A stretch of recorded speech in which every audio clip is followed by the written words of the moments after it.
Hey everyone, this week we're editing a portrait shot with Lightroom and Photoshop.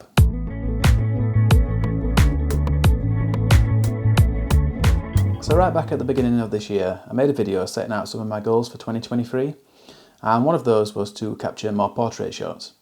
And it's not something I've managed to incorporate into a video quite yet, but I have been practicing. I've got quite a few portraits already this year, and I got some reasonably good ones a few weeks back in fact that I haven't had time to edit yet.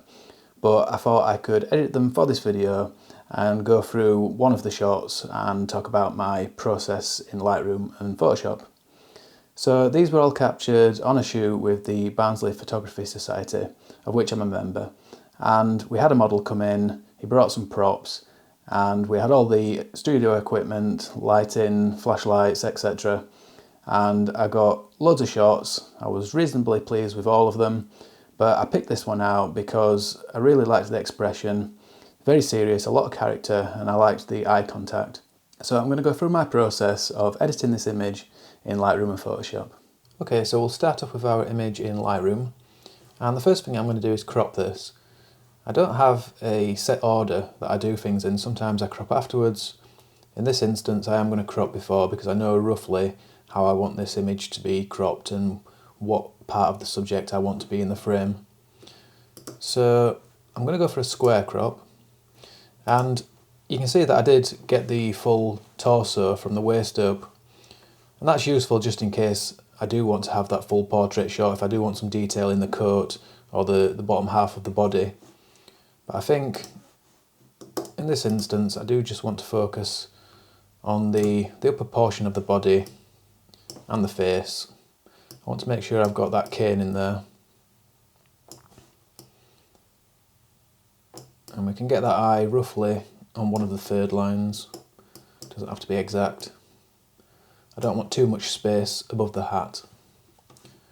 So I think something like that is okay. Now, what I'm going to do next is what I usually do, and that's to use the auto button. So this is just a really quick way of getting some settings into the image. It's not going to be perfect. It does do better with different types of images. Landscapes it does pretty well with, but as you can see here in this portrait, it's way too bright. So I want to bring that exposure back down, and I do want this to be quite a dark image. I think often people think about the histogram a little bit too much. We've been led to believe that the histogram has to be perfect and not too many darks or not too many lights, and nothing can be full white and nothing can be full black. And it depends on the image really. Sometimes you do need those dark areas, so I'm just going to play around with these. I'm going to boost the blacks. Bring down the exposure, bring the blacks up, and this is going to be much brighter than what my final image will be, but that's because I'm going to put a vignette on at the end, and the vignette will darken everything around the edge. So I want to make sure that my image is not too dark to start with. So I think that's not looking too bad. The temperature's pretty good.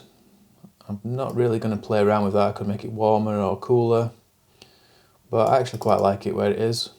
That's one good thing with the Nikon cameras, it does do really well with the auto white balance. And I think that's okay for my tone settings. That's more or less where I want it. So next I'm going to go to the colour mixer, and I'm going to play around with the hue to start with. So this will actually change the colours of the colour that you're selecting.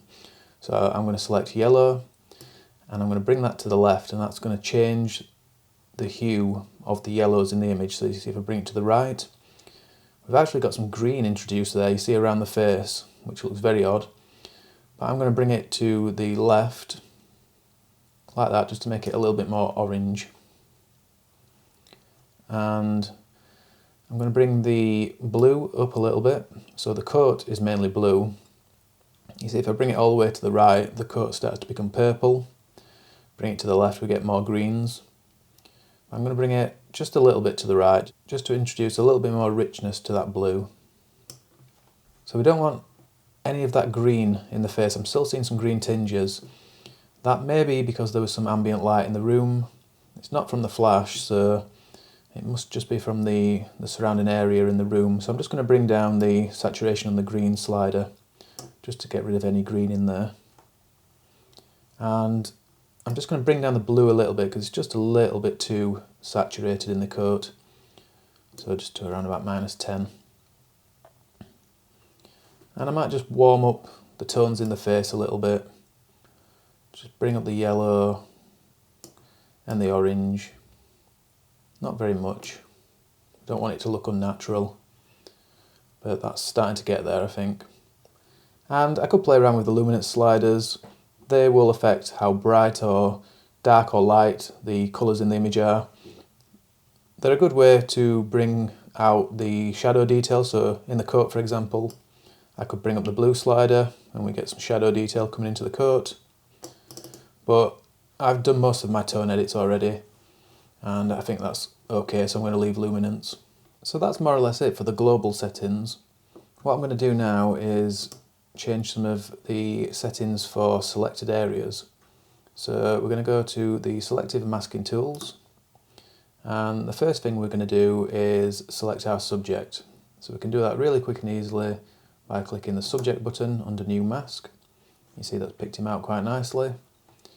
And what I'm going to do is just bring up some of the shadows now just to get some more detail into our subject. And I can just increase that effect further by bringing up the exposure. So remember, like I said, I am making this brighter than what I want my final image to be. I do actually want quite a dark looking image, but at the moment I'm bringing it up more than I would so that when I put the vignette on later, we've got a nice balanced effect. So that's okay for that. With the tone, I'm just going to add a little bit of clarity and texture.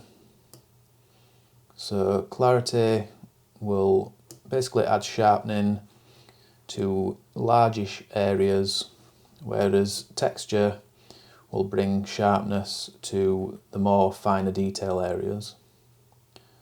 So I probably don't want too much texture, maybe about there. Okay, so the next thing I'm going to do is do some more selective editing. I'm going to use a radial gradient on the eyes because I think we've lost a little bit of detail there. They're a little bit too bright. Let's just zoom in a little bit. We can click on that mask, we can click the little plus symbol to add another radial gradient over the other eye. And I've got quite a lot of feathering on here, set to 100 over here. That just means the edges will be nice and soft, and the effect that we apply will gradually fade out towards the edges of this mask. And here we're just going to bring down the shadows a little bit. I know we talked about highlights, but we also want to bring down the shadows just a little bit as well, just to bring some more definition into those eyes. And we'll bring down the highlights a little bit as well. Next one is going to be to darken the background. So this side of the image looks nice and dark. Over on the right side of the image, it's looking just a little bit bright there. I want to bring some darkness into that right hand side. So I'm going to select the linear gradient tool and I'm going to draw a gradient on this side of the image, like so. However, I don't want my subject to get any darker, especially not the cane here. So what I'm going to do is click on the minus and we're going to subtract the subject from our mask. So you see now we've just got the background with that gradient, but the cane and the gentleman are not part of that mask. And now I can bring down the highlights. You can see the background start to get darker,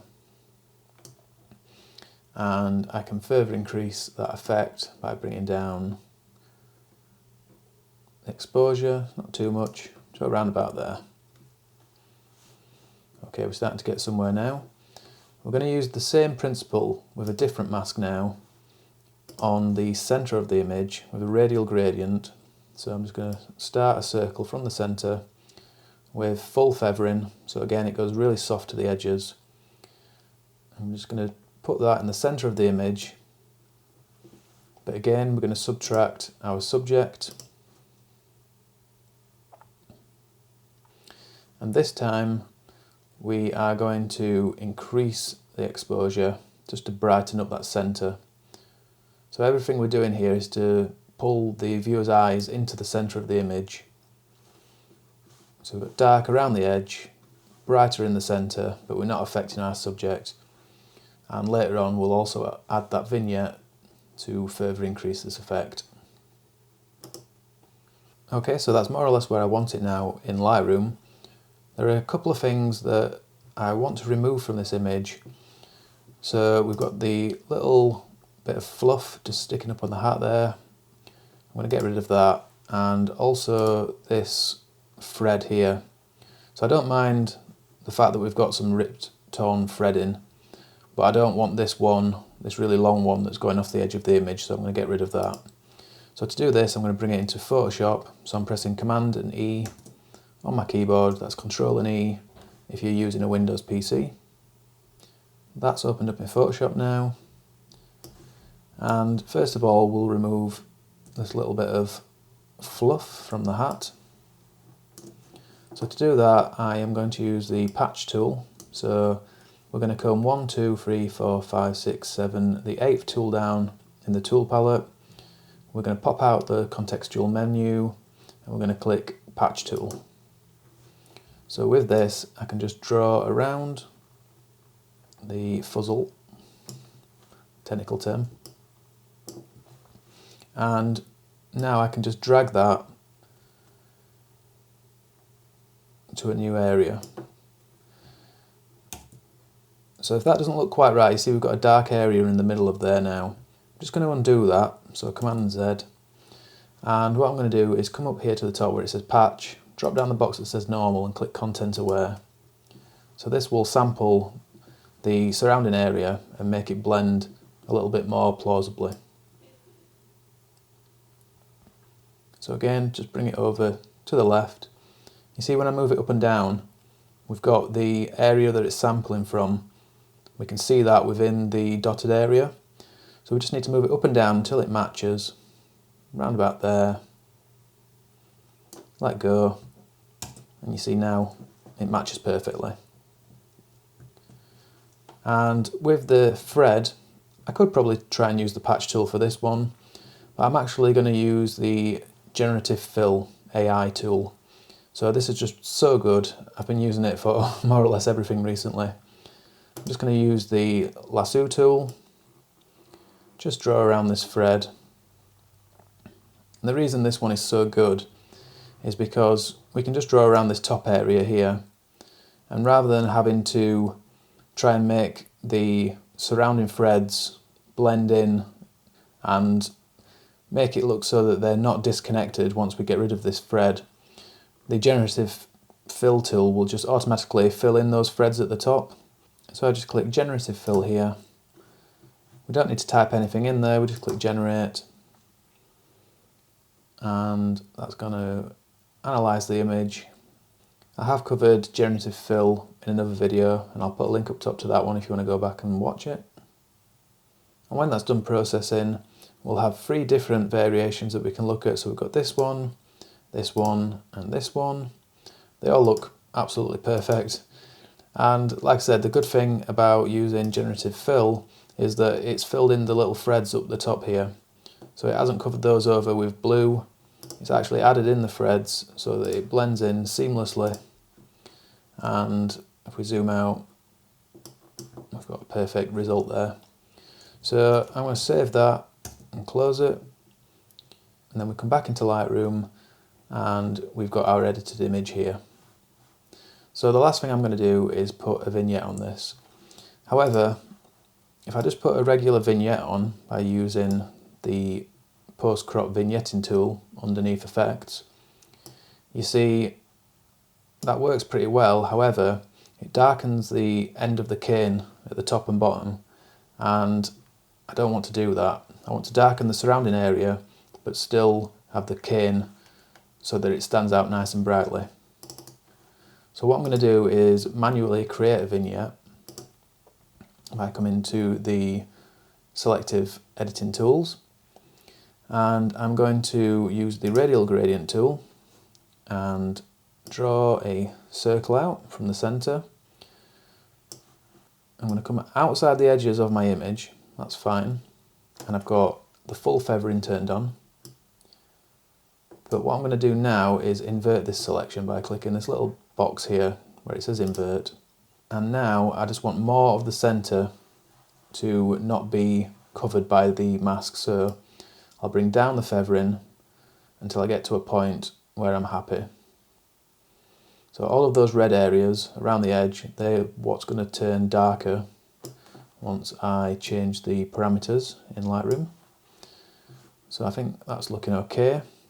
But what I want to do now is, like before, just use the minus symbol here to subtract from the mask. And I could use subject, but I still want all of this area down here to become dark. And if I chose subject, it would remove his arm and things as well. So instead, I'm going to choose brush, and I'm going to get in here with the brush and just manually remove that part of the mask.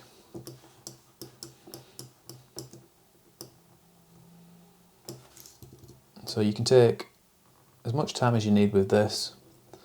I'm doing it very quickly, just for demonstration purposes. I would rub all of that area out on the cane, being careful not to rub out the background.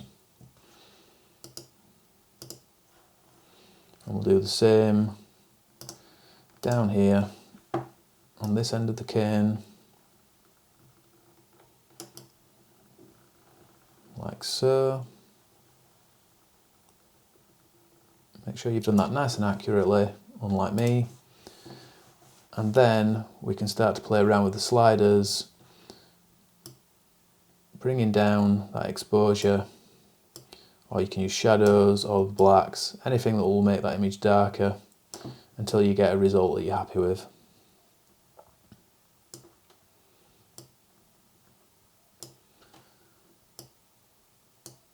And I think that's more or less it. So that's my portrait edit.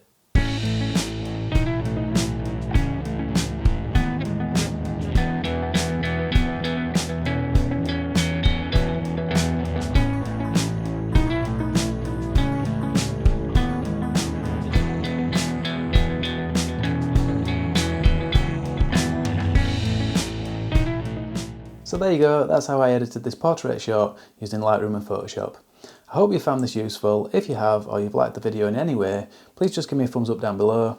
That helps out with the YouTube algorithm, gets the video shared a bit more widely. That's great for my channel, and hopefully more people get to find this information.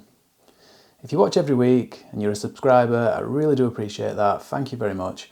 And if you're new to the channel and you're not yet subscribed but you'd like to do so, you can just click down there on the big red button, or over here on this picture of me, and that way you'll stay up to date with everything I'm doing each and every week. There's a new video every Sunday morning at 10 AM UK time.